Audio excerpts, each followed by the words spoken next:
우리 뒤에 분과도 한번 인사할까요? 나의 자랑은 십자가입니다. 예, 제가 좀 헷갈려서 그러는데 불을 꺼서 이렇게 하는 게 좋으신가요? 아니면 켜서 하시는 게 좋으신가요? 켜요? 켜요? 불 한 번만 켜주시면 감사하겠습니다. 예, 한 번 더 인사하겠습니다. 나의 자랑 십자가입니다. 자, 오늘 말씀은요, 출애굽기 24장 1절에서 3절의 말씀으로 하나님의 기억장치란 제목으로 좀 말씀을 나누고자 하는데요. 오늘 말씀을 나누기 전에 질문을 하나 던지고 말씀을 좀 나누려고 하는데요. 우리가 인생을 살면서 하나씩은 잊지 못할 기억들이 있습니다. 어떤 분에게 물어보면 잊지 못할 기억, 어떤 분은 뭐 결혼식의 그 기억, 또 부모님께서 임종하셨을 때의 기억, 또 자녀를 출산했었을 때 그 감격. 사람들은 인생 가운데요, 이런 어떤 여러 가지 기억 가운데 이것만큼은 잊지 못하겠다 이런 기억이 있는데, 오늘 본문에 보면 하나님께서는 이 이스라엘 백성에게요, 평생 잊지 못할 기억을 선사하십니다. 그 사건은 어떤 사건이었냐면, 하나님께서 동물의 피라는 것을 이스라엘 백성에게 이렇게 흠뻑 적게끔 만드는 그런 사건이었는데요. 우리가 살면서 동물의 피에 이렇게 적셔지는 일이 몇 번이나 있을까요? 근데 이스라엘 백성들은 지금 하나님에 의해서 동물의 피를 적시는 사건이 있었습니다. 왜 그렇게 하셨는지 우리가 오늘 말씀을 통해서 살펴보길 원하는데요. 우리가 오늘 보는 이 출애굽기의 말씀은 1장부터 18장까지의 말씀은요, 하나님께서 이스라엘 백성들을 말 그대로 출애굽하셨던 사건입니다. 10개의 일들을 통해서 바로의 그 완악한 마음을 깨뜨리고 하나님께서는 출애굽을 하셨습니다. 그리고 19장부터 40장까지의 말씀은 하나님과 이 이스라엘 백성들과의 관계를 다시금 재조명하시면서 십계명을 주시고 성막을 주시고 하나님과 너희의 관계가 이런 거다라고 말씀하시는 것이 후반부의 말씀인데요. 하나님께서는 먼저 이 이스라엘 백성들을 광야로 불러내셨습니다. 지금 그들을 광야로 불러냈었을 때 그들의 신분은 노예였습니다. 우리가 노예라고 하는 신분은 좀 어떤 신분일까요? 먹으라고 하면 먹어야 되고요. 자라고 하면 자야 되고, 때리면 맞아야 되고요. 사람이 자신의 의사를 아무것도 표현할 수 없는 것이 노예였습니다. 근데 하나님께서는 그 노예였던 이스라엘 백성들을 건져내시고 나서 19장의 말씀을 통해서 이렇게 말씀하십니다. 우리 5절 6절인데요. 같이 한번 읽겠습니다. 5절 6절입니다. 세계가 내게 속하였나니 너희가 내 말을 잘 듣고 내 언약을 지키면 너희는 모든 민족 중에서 내 소유가 되겠고 너희가 내게 대하여 제사장 나라가 되며 거룩한 백성이 되리라. 너는 이 말을 이스라엘 자손에게 전할지라. 지금 하나님께서는 이스라엘의 노예였던 그들을 불러내시고 나서 이스라엘 백성들아, 이제 너희는 노예가 아니다. 너희가 내 말을 잘 듣고 지켜 행하면 너희가 나의 소유가 될 것이다 말씀하십니다. 여기서 소유라고 번역된 히브리어 단어가요, 세굴라라고 하는 단어인데 보화, 기중품 이런 뜻입니다. 하나님께서는 이스라엘 백성들을 가리켜서 너희는 더 이상 노예가 아니라 하나님의 가장 값진 보물이야 이런 말씀을 하십니다. 그리고 하나님께서 또 이어서 하신 말씀은요, 너희가 내 말을 잘 듣고 지켜 행하면 제사장 나라가 된다라고 말씀하십니다. 일평생 노예로 살아야 했던 이스라엘 백성들이요, 제사장 나라가 된다. 제사장이라는 게 어떤 직분입니까? 하나님을 나타내는 하나님의 통로입니다. 그러니까 일평생 중노동으로 살아야만 했던 그들이요, 자기가 하나님의 보화, 하나님의 어떤 통치를 나타내는 통로가 된다고 했었을 때, 평생 노예로 살아야 됐던 그들이 이 감격을 얼마나 감사했을까요? 내가 하나님의 통로가 되구나. 내가 하나님의 보물이 되었구나.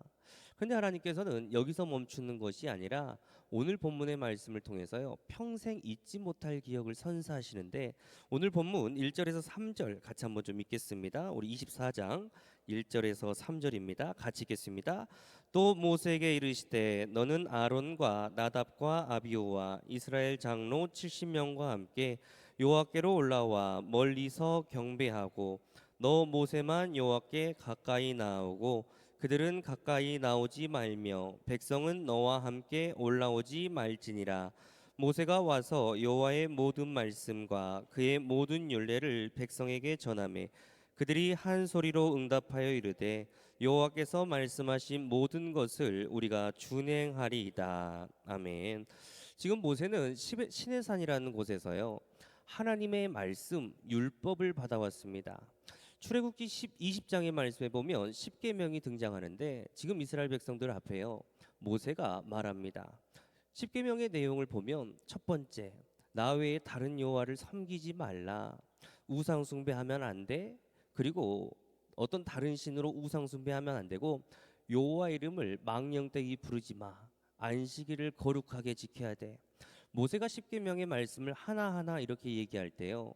노예였던 그들이 지금 하나님의 나를 불러주신 그 사건 가운데 이 말씀에요. 우리가 그 말씀을 이렇게 마음에 새기면서 말씀을 보면 우리가 준행하겠습니다. 우리가 그대로 따르겠습니다. 지금 그런 얘기를 합니다.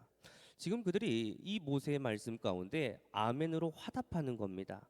그리고 말씀이 이렇게 이어지고 있는데요. 우리 4절에서 6절 한번 같이 읽겠습니다. 모세가 여호와의 모든 말씀을 기록하고 이른 아침에 일어나 산 아래에 제단을 쌓고 이스라엘 12지파대로 12기둥을 세우고 이스라엘 자손의 청년들을 보내어 여호와께서 서로 번제와 화목제를 드리게 하고 모세가 피를 가지고 반은 여러 양푼에 담고 반은 제단에 뿌리고. 지금 모세는 그 다음 날이 되었을 때 지금 제단을 쌓았습니다. 그리고 제단을 쌓은 다음에요 각 지파에 하나씩을 해당하는 12기둥을 세웠습니다. 그리고 지금 청년들을 향해서 번제와 소제를 위한 지금 소를 가지고 오라고 하면서요 그 예물을 제단하게 드리는데 성경학자들은 이때 번제와 화목제를 위해서 드렸던 소가 번제 12마리, 화목제 12마리, 총 24마리의 소를 드렸다라고 말합니다. 지금 그가 이렇게 소를 드리게 하면서요 이 제물은 제단에 딱 하고 소는 여기 지금 제단에 이렇게 뿌렸습니다. 여기서 말하는 언약이라는 게 이게 성취되는 건데요. 이 언약은 어떤 언약이냐? 사람들이 하나님과 이스라엘 백성들뿐만 아니라 그 당시 이렇게 통용됐던 언약인데 동물을 쪼개놓고 그 사이를 걸어가면서요. 만약 서로 간의 의무를 이렇게 이행하지 못하게 될 때 우리가 쪼개진다 이런 겁니다. 지금 사람들이 이스라엘 백성들이요 모세가 피를 제단에 뿌렸다는 것은 하나님께서 이 언약 가운데 동참하셨다는 겁니다. 그래서 언약을 만약에 실시하지 못한다고 한다면 이것을 이행하지 못한다고 한다면 누군가는 쪼개지는 사건인데 지금 한번 생각해 보면 이런 겁니다. 12마리의 소의 피를 제단에 지금 뿌렸습니다.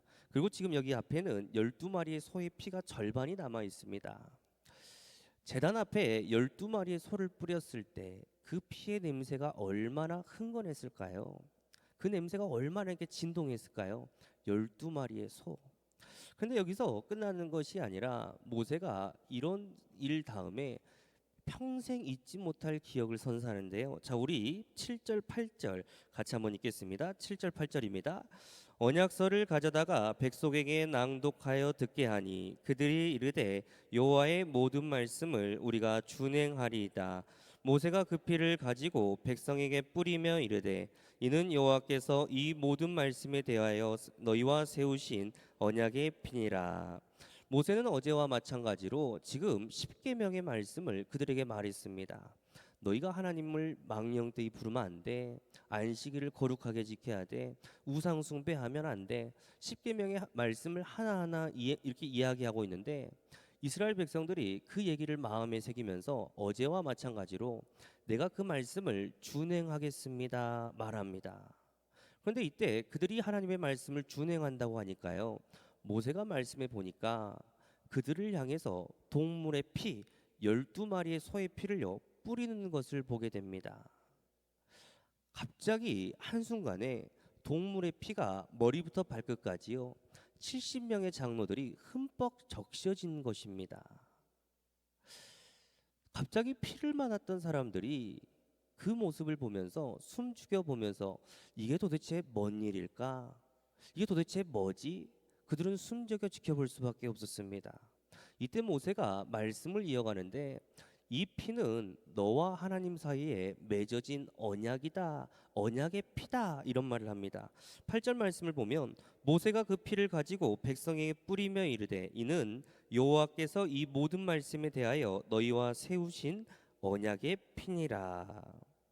지금 이스라엘 백성들은 언약의 피라고 하는 이 단어 가운데 언약의 피 도대체 이게 뭘까? 지금 이들이 지금 어안이 벙벙했던 것은 두 가지 사건이었습니다. 첫 번째는요. 자신들이 살면서 동물의 피를 흠뻑 이렇게 적셔지는 사건이 얼마나 있었을까요? 우리가 살면서 동물의 피를 이렇게 적셔지는 사건이 있습니까? 그렇지 않습니다. 이스라엘 백성들도 마찬가지로 동물의 피를 이렇게 적셔지는 사건이 없는데 지금 동물의 피가 적셔졌습니다. 그리고 두 번째는요. 400년간 종살이했던 그들이 언약의 피, 피의 언약 이 단어를 와닿았을까요? 와닿지 않았을까요? 400년간 종살이했던 그들은 이 언약의 피라는 개념을요 알지 못했을 겁니다. 이게 도대체 뭐지? 고민하고 있었을 때요. 이 언약의 피라는 것은 관계에 해당하는 언어라고 있습니다. 그래서 하나님께서 이스라엘 백성에게 너희가 내 말을 잘 지켜 행하며 내가 너희의 하나님이 되어 준다는 겁니다. 그래서 하나님께서는 이스라엘의 역사 가운데 언제나 그들의 남편이 되어 주시고 그들의 이스라엘의 하나님이 되어 주심으로 하나님의 일들을 했습니다. 그런데 이스라엘 백성들은 어떻게 해야 될까요? 하나님께서 그렇게 하나님이 되어 주실 때 자신들이 해야 되는 것은 그 말씀에 순종하며 언약을 이행하며 순종하는 길밖에 없습니다. 그런데 이스라엘의 역사를 보면요. 오고 가는 역사 가운데 그들은 반역하고 불순종하고 하나님을 원망하는 것이 언제나 이스라엘 백성들의 모습이었습니다. 근데 이 언약이라는 것은 누군가 한 명이 잘못되게 되면요. 누군가는 쪼개져야 된다는 그런 것이라 있습니다. 이때 누가 쪼개집니까? 하나님이 쪼개지십니다. 그래서 마태복음은 이 언약의 피라는 사건을 가지고 와서 이것을 이렇게 표현하는데요. 우리 마태복음 26장 우리 28절 한번 좀 읽겠습니다. 마태복음 26장 28절입니다. 이것은 죄 사함을 얻게 하려고 많은 사람을 위하여 흘리는 바 나의 피 곧 언약의 피니라. 지금 출애굽기 24장에 등장했던 그 언약의 피라는 단어가요. 마태복음 26장으로 왔습니다. 예수님께서는 성만찬을 하시면서 지금 제자들에게 말씀합니다. 내가 지금 흘리는 피는 여러분들을 위한 언약의 피입니다. 근데 그 언약의 피를 보면 그 앞에 죄 사함을 얻기 위한 언약의 피라고 말합니다. 예수님께서는 우리의 죄 사함을 얻기 위해서 어떤 일들을 행하셨습니까? 골고다에서요 쪼개지셨습니다. 우리가 잘 아는 것처럼 지금 십자가를 보니까요 십자가에는 가시 면류관이 있습니다. 중동은 날씨가 뜨겁다 보니까요 얼마나 그 가시가 뾰족한지 모릅니다. 그런데 로마의 병정들이 예수님 앞에 이 가시 면류관을 씌웠습니다. 그 선혈이 뚝뚝뚝 떨어집니다. 왜 하나님의 아들이 그러한 일들을 당하셔야만 했을까요? 하나님의 자녀들이 그리스도인들이 일평생 지었던 머리로 지었던 그 죄를 용서하시기 위함입니다. 또 주님께서는 이 손과 발에요 못 박히심을 당하셨습니다. 왜 예수님께서는 하나님의 아들이 이러한 못 박힘을 당하셔야만 했을까요? 하나님의 자녀들 그리스도인들이요 손과 발로 지었던 그 죄를 용서하시기 위함이었습니다. 또 예수님께서는 이 온몸에요 채찍질을 당하시고 창자국에 찔렸습니다. 왜 하나님의 아들인 신의 아들이요 그러한 일을 당해야만 했을까요? 우리가 몸으로 지었던 일평생 지었던 그 죄를 용서하시기 위함입니다. 그리고 이 십자가에서요 주님의 물과 피가 뚝뚝뚝 떨어집니다. 지금 그 피가 십자가를 흘러서요 골고다를 향해서 떨어지게 되는데 예수님의 물과 피가요 이 골고다를 적십니다. 헬라어로 골고다라고 하는 단어는 해골이라는 뜻입니다. 그 해골 가운데 주님의 피와 물이 그 해골을 적시고 있습니다. 해골은 무엇을 상징할까요? 해골은 저주와 사망을 상징합니다. 그런데 주님의 보혈이 뚝뚝뚝 떨어지면서 그 죽음의 기운들, 그 사망의 기운들이요 떠나가는 사건이 십자가의 사건이라는 겁니다. 그래서 이 히브리서 기자는요 이 사건을 가리켜서 히브리서의 말씀을 통해서 뭐라고 고백하냐면 9장 말씀인데요. 우리 같이 한번 읽겠습니다. 우리 9장 19절에서 22절의 말씀입니다. 모세가 율법대로 모든 계명을 온 백성에게 말한 후에 송아지와 염소의 피 및 물과 붉은 양털과 우슬조를 취하여 두 두루마리와 온 백성에게 뿌리며 이르되 이는 하나님이 너희에게 명하신 언약의 피라 하고 또한 이와 같이 피를 장막과 섬기는 일에 쓰는 모든 그릇에 뿌렸느니라. 율법을 따라 거의 모든 물건이 피로써 정결하게 되나니 피 흘림이 없은즉 사함이 없느니라. 아멘. 지금 말씀해 보면 이 언약의 피를 가리켜서 히브리서 기자는 모세가 그 피를 우슬초와 함께 뿌렸는데요. 그 피를 뿌린다는 것은 사람을 제사함 갖기 위한 것, 사람을 정결하게 하게 하는 것이 이 피 흘림이라는 겁니다. 그래서 지금 예수님께서 하셨던 그 사건은 우리의 죄를 정결하게 하시며 우리의 죄를 사해 주셨던 사건이 이 골고다의 사건이라는 겁니다. 참 중요한 것은 우리 가운데 이 예수의 피로 말미암아 우리가 정결하게 되었을 때, 우리가 하나님 앞에 죄 사함 없게 되었을 때 우리가 어떻게 되었을까요? 24장 말씀이 이렇게 말씀이 끝나는데요. 우리 9절에서 11절 오늘 본문 같이 읽겠습니다. 24장 9절에서 11절입니다. 모세와 아론과 나답과 아비후와 이스라엘 장로 70인이 올라가서 이스라엘의 하나님을 보니 그 발 아래에는 총옥을 편든하고 하늘같이 청명하더라. 하나님이 이스라엘 자손들의 존귀한 자들에게 손을 대지 아니하셨고 그들은 하나님을 뵙고 먹고 마셨더라. 아멘. 지금 말씀해 보니까 이스라엘의 70인 장로들이 피가 흠뻑 적셔진 채 하나님 앞에 나아갔습니다.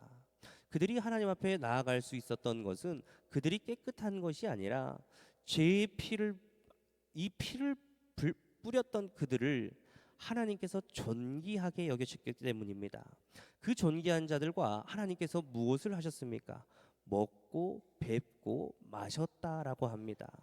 그러니까 예수의 피를 흘린 자들, 이 십자가의 피를 흘리는 자들에게 하나님께서는 하신 일이 뭘까? 그들과 먹고 뵙고 마시는 일이 바로 이 사건이었다는 겁니다. 우리가 오늘 말씀을 통해서요 한번 질문을 던져보는데, 왜 하나님께서는 이스라엘 백성들에게 동물의 피를 뿌리면서까지 그런 파격적인 일을 하셨을까요? 하나님께서 그들을 불러주시지 않았다고 한다면 그는 세상의 노예로, 욕망의 노예로 세상이 말한 기준을 따라 살았던 것이 이스라엘 백성들입니다. 그런데 동물의 피를 뿌리면서까지 하나님께서 하시고 싶었던 말씀은요, 지금 이 사건을 잊지 말라는 겁니다. 우리 역시 마찬가지로요, 우리가 신앙생활을 하다 보면 예수님의 사랑, 십자가의 은혜 우리가 알고 있었습니다. 십자가의 사랑이 무엇인지.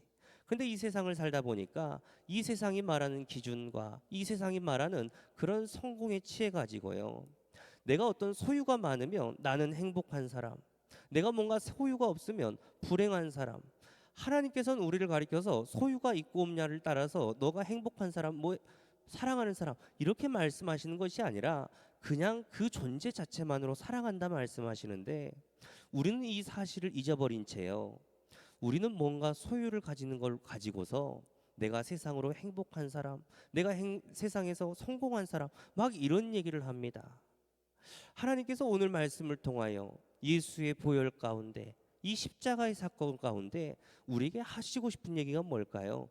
십자가를 기억하라는 겁니다. 십자가 앞에 우리라고 하는 존재는요, 세상은 우리를 향해서 이런저런 사람이 성공한 사람이야 이렇게 말하지만 하나님께서는 그렇게 말씀하시는 것이 아니라 내가 너를 지금 불러내면서 너를 하나님의 보물로 여겼다는 겁니다. 그리고 우리가 보물로 여겼던 우리를 가리켜서 너 한 사람을 위해서 이 땅 가운데 독생자 예수를요 아낌없이 보내준다는 겁니다. 우리가 이 성금요를 맞이하면서 다시금 회복해야 될 게 뭘까요? 우리가 십자가에 가까이 가면요, 우리라고 하는 존재가 어떤 의미인지, 우리가 어떤 존재인지 십자가 앞에 갈 때만요, 우리가 이 의미를 정확하게 알 수 있습니다. 간절히 소망하는 것은 오늘 하나님께서 이스라엘 백성들을 가리켜서 너희는 이제 세상의 노예가 아니라 하나님의 보물이야. 너는 하나님의 제사장 나라야. 지금 말씀하시는 그 음성이 저와 여러분에게 들리시기를 소망합니다. 그래서 이 십자가를 통해서요, 나라는 존재가 십자가 안에서 다시금 새로워지는 이 저녁 시간 되시기를 주님의 이름으로 축원합니다.